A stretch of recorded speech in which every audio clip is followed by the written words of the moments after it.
Catherine, et merci d'être avec moi aujourd'hui. Donc, on va parler de ton activité et puis on va présenter un cas clinique, un petit bébé de 6 mois qui a été assis. Et ça, c'est vraiment un truc classique qu'on retrouve énormément, des enfants qui ont été assis avant qu'ils sachent se retourner ou acquérir cette position assise seule. Donc, je suis très contente que tu nous présentes ça aujourd'hui, Catherine.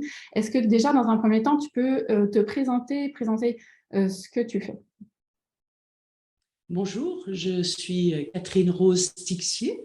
J'ai travaillé durant un certain temps dans une crèche en tant que psychomotricienne et j'ai actuellement un libéral, mais je suis plus spécialisée comme accompagnante en intégration des réflexes. Je travaille vraiment auprès des grandes personnes, on va dire des adultes, des enfants, des tout petits, mais plutôt sur le terme de réflexe. Voilà. C'est mon approche que j'utilise maintenant. Ça fait plus de 30 ans que j'ai travaillé dans des structures auprès des enfants et adultes, dans des structures spécialisées. Et maintenant, je me consacre vraiment aux réflexes archaïques et c'est ce que je propose en libéral. Voilà. Mais aujourd'hui, je vais simplement parler de mon expérience en tant que psychomotricienne auprès d'un enfant, Paul, 6 mois, un bébé. Voilà, merci. Voilà. Alors, je vais juste préciser un petit peu pour ceux qui ne connaissent pas très bien, tu vois, les réflexes archaïques, parce que je pense que c'est quelque chose qui est très intéressant, hein. Donc, les réflexes archaïques, c'est les réflexes du bébé qui vont, grâce au mouvement, s'intégrer grâce à tout ce développement moteur. Mais il arrive que chez certains enfants, on ait des réflexes qui perdurent plus grands et ça va donner des troubles d'apprentissage, des troubles de la concentration. On va avoir tout aussi des choses au niveau moteur, des enfants qui vont avoir du mal à faire du vélo, à tenir sur un pied, qui vont courir un peu bizarrement. Et donc, ça c'est des choses auxquelles tu vas pouvoir accompagner et aider les enfants. Et c'est aujourd'hui ce que tu fais. Et donc, tu es géographiquement, redis-moi, je suis à Saint-Étienne. Saint-Étienne, hein, c'est ça. Voilà. Dans Donc, la Loire.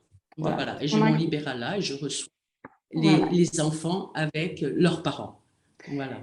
Et du coup, tu as fait aussi donc, la formation en ligne, hein, sur les bébés et tu as ces périodes où tu vas travailler en crèche, c'est ça? C'est ça. C'est-à-dire que quand j'ai débuté en crèche, je me suis inscrite à ta formation pour avoir un complément et j'ai utilisé certains outils en crèche et j'ai pu permettre à certains professionnels aussi, j'ai pu donner quelques petites billes, on dira, à certains professionnels. Et aujourd'hui, ben voilà, c'est sur le cas de Paul et qui est un peu le reflet de ce que j'ai pu apporter pendant une petite période dans cette crèche-là. Super. Eh bien, présente-nous Du coup, Paul. voilà.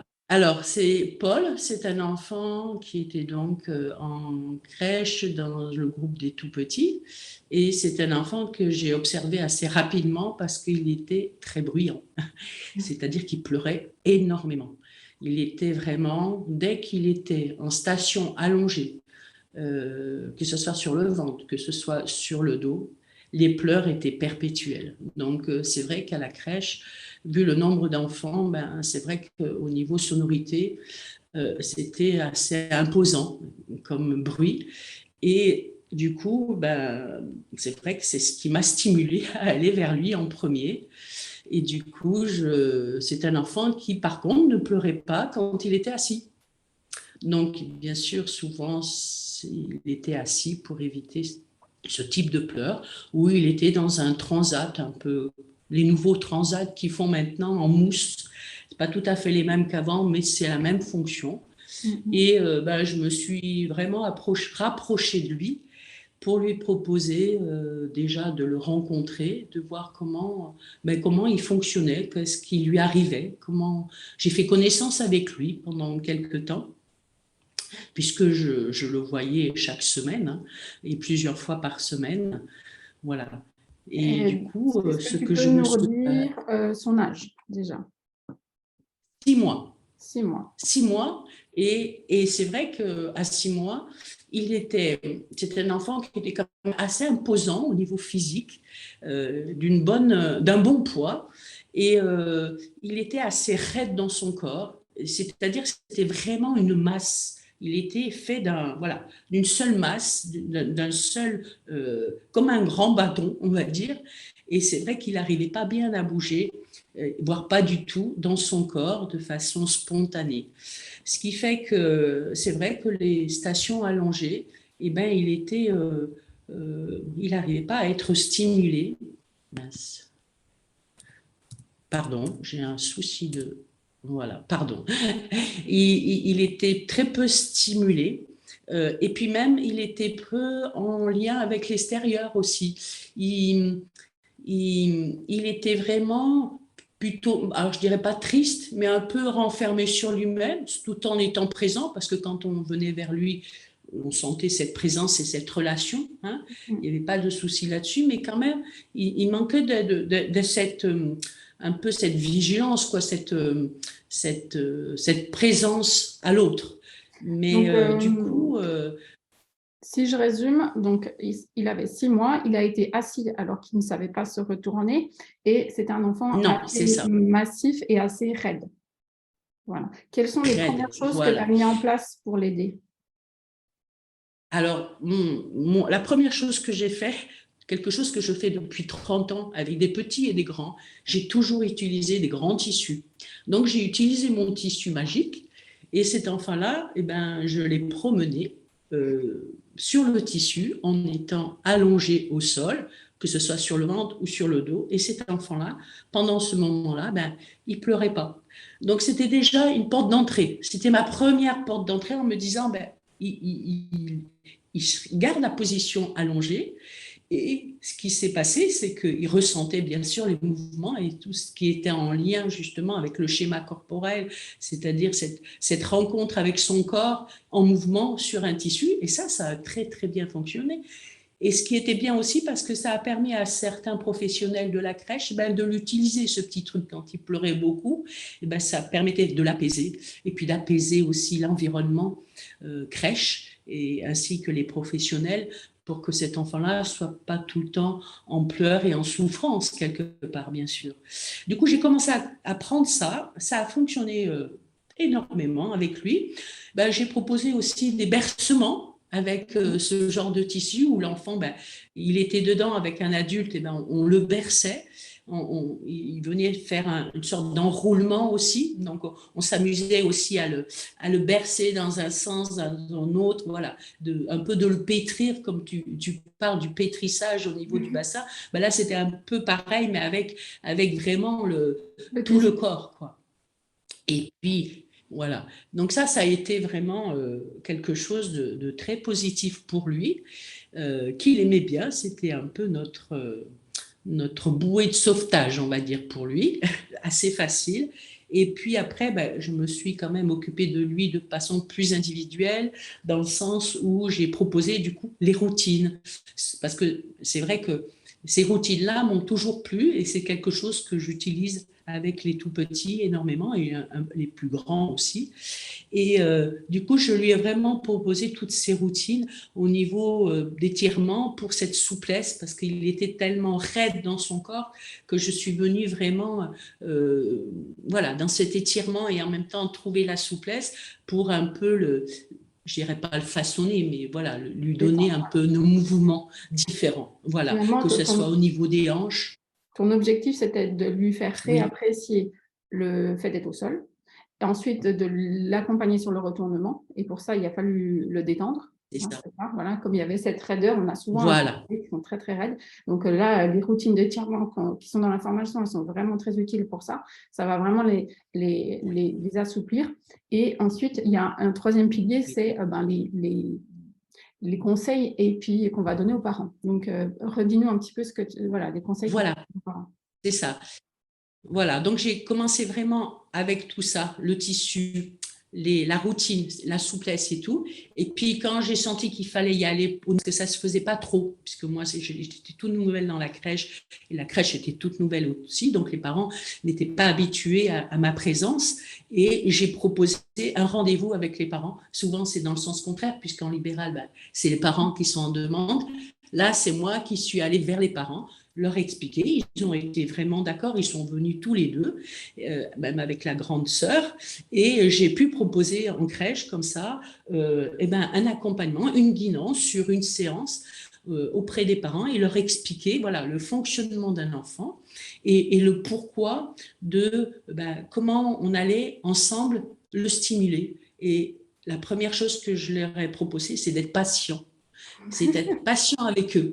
C'est-à-dire que oui, il va pleurer pendant un long moment, pendant 2 ou 3 semaines, mais ce qui serait important, c'est que ces pleurs-là, vous puissiez les entendre comme venez, venez, venez pour s'occuper de moi. Venez, parents, j'ai envie que vous vous occupez de moi. Donc, du coup, les parents, j'ai surtout vu le père ensuite, ils ont fait ça, ils ont stimulé. J'ai vu le père 2 semaines plus tard. Je lui en ai parlé parce que je l'ai même félicité parce que l'enfant avait fait beaucoup de progrès. Okay. Donc, du coup, c'était vraiment pour permettre une construction motrice de l'enfant, mais comme il n'y arrivait pas spontanément, c'était comme lui donner le chemin de ce qu'il fallait qu'il fasse avec son corps, tout simplement. C'est-à-dire tous ces retournements, que ce soit le travail au niveau des épaules, enfin au niveau de la tête, enfin, sur le dos, sur le ventre, le pétrissage. Voilà, j'ai proposé ces mouvements-là aux parents avec la stimulation, bien sûr, que ce soit auditive ou visuelle, pour que l'enfant puisse venir se retourner. Et très rapidement, je dirais même pas en 10 jours de temps, il y a eu un énorme changement de la part de cet enfant. Il a vraiment vite progressé et ça, pour moi, c'était évident parce qu'il avait tout en lui. Il suffisait juste qu'on s'occupe de lui un peu plus précisément et qu'on lui montre le chemin. C'était ça, parce qu'il ne l'avait pas en lui de façon spontanée. C'est un super cas clinique pour moi parce que c'est vraiment quelque chose qui est fréquemment observé, des enfants qui ont été assis et tu vois, d'avoir là on a la bonne combinaison entre les blocages mécaniques, les étirements, puis la stimulation qui a été faite par les parents. Donc, voilà, puis c'est le quotidien. C'est la notion du quotidien qui est très importante avec ce type d'enfant. Parce que pour qu'ils puissent venir aller vers la station assise, c'était important et que les parents soient là. Et je me rappelle du papa qui disait « Ah oui, on a fait les échauffements ». Alors, j'ai trouvé ça superbe parce que c'était tout à fait ça. C'était vraiment, il échauffait son enfant et le corps de son enfant et ensemble. Et ce mot-là, je l'ai gardé, entre autres, parce que je le trouve vraiment. Côté du papa, c'était, voilà, ça donnait du sens pour lui. Et il mettait un mot qu'il connaissait en tant que sportif, sans doute, j'imagine. Donc, je trouvais que ça avait d'autant plus de sens. Ok. Eh ben, en tout cas, merci beaucoup pour ce témoignage, ce cas clinique qui nous donne beaucoup de clés sur ce cas-là où les enfants étaient assis un petit peu de manière précoce. Et puis, je remettrai sous la vidéo donc, tous les liens vers toi, sur ton site et le moyen de te retrouver pour Est-ce que je peux rajouter quelque chose? Parce que 3 semaines, un mois après, avant que je parte, parce que je suis partie de la crèche, la veille que je parte, il s'est assis. Et j'ai dit, ça c'est un cadeau. Je t'ai tapé le cadeau avant de partir. Un cadeau pour lui. C'est bien. Voilà. Super. Je ne pensais pas qu'on avait une aussi belle conclusion, mais en tout cas, c'est super. Donc, à peu près, en 3 semaines, c'est ça? Oui, 3 semaines à mois, je dirais. Voilà. Ouais. Ça a été très rapide. Il avait 6 mois quand même. Hein. Oui. Donc, il n'était pas petit. Donc, voilà. Il avait un peu de temps. Il lui suffisait qu'on lui montre le chemin. Oui, mais je pense qu'il y a vraiment un super travail de fait. De toute façon, avec les parents, je pense que c'est l'idéal. Voilà. Ok. Est-ce que tu as d'autres choses que tu veux rajouter?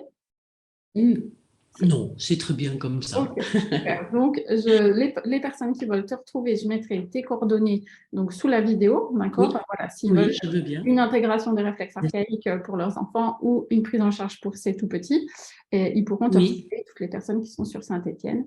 Et puis,